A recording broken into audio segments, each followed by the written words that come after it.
तर मोशी दुर्घटनेनंतर जळगाव प्रशासनाला जाग आलेली आहे। कचरा डेपो पासून होणाऱ्या दुर्घटना रोखण्यासाठी जळगावमध्ये तयारी सुरू आहे। उपमहापौर मनोज चौधरींकडून अचानक पाहणी केली गेली आणि या ठिकाणी उपाययोजना आता सुरू केल्यात। या संदर्भात आमचे प्रतिनिधी जुगल पाटील यांनी उपमहापौर मनोज चौधरी यांच्यासोबत बातचीत केली आहे, पाहूया।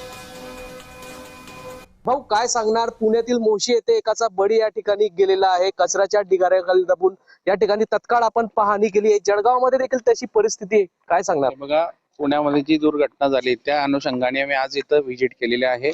आपण बघितलं असेल की जवळपास 15 ते 20 फुटाचा अजूनही कचरा इथं साचून आहे आणि काही कर्मचारी इथं काम करतात। जे आज आपल्याला इथं जे रॅम्पचं काम करायचं आहे, ते कामाची सुरुवात झालेली आहे।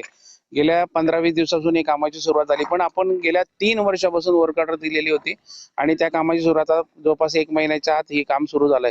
अजूनही 20% हे काम आहे। हे कामाला 100%ला जवळपास 6 महिन्याचा कालावधी लागेल।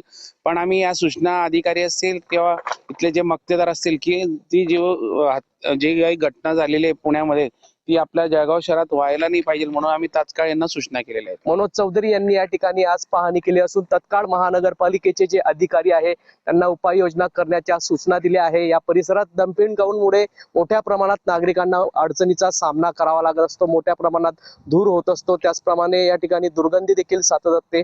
मात्र उपमहापौरांनी या ठिकाणी उपाययोजना करण्याच्या सूचना यावेळी दिल्या आहेत। जुगल पाटील, जय महाराष्ट्र न्यूज, जळगाव।